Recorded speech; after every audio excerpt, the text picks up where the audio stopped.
Hi, my name is Yolanda, and this is my rhetorical analysis on The Gigantic Beard That Was Evil by Stephen Collins. And my argument or interpretation is that I believe that the text reveals that what's normal in society is actively constructed and maintained through exclusion and control of anything that is different, rather than being natural or stable. And for my readings, I will be using Brummett and McKee, which will help me support my argument. So, we first see that the text presents a world that is extremely clean, controlled, and organized. Everything looks the same and nothing seems out of place. And we can clearly see this through the identical houses, the symmetrical city, the trees, the way that all the men have their hair neatly combed, and even the shape of hair, to name a few examples. So again, clearly there's no difference, no chaos, no variety. And this is here's version of what is considered normal and what is expected from this society. So from this, we can conclude that the people of here follow a strict ideology that treats sameness as something natural and anything different as wrong. And this shapes how they understand their world. And this connects to McKee's concept of ex-nomination, where dominant ideas feel so natural that people, in this case the townspeople of here, don't question them and just accept them as something normal to the point that these rules are invisible to them.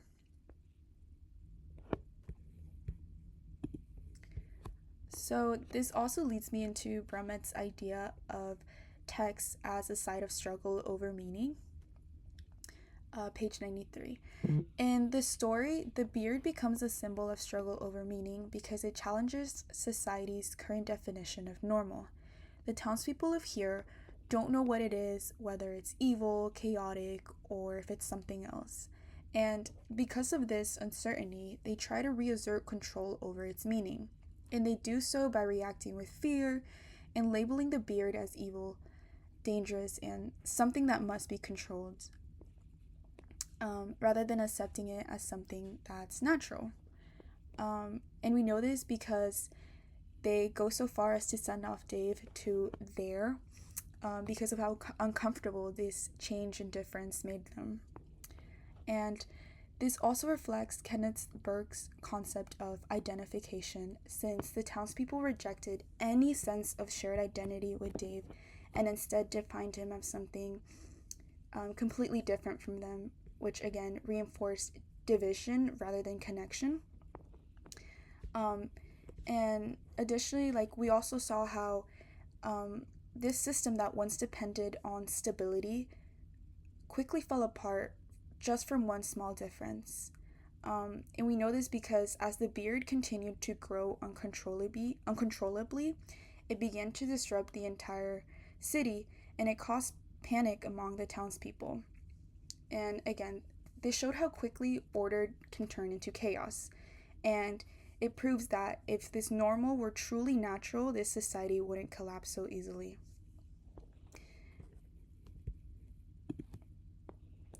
This text also makes this argument through visuals.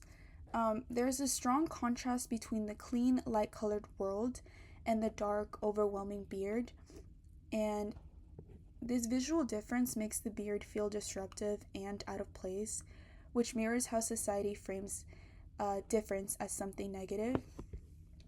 And this supports our lecture idea that meaning can also be communicated through different modes, such as images, color, and layout, to name a few, because they shape how we interpret the beard.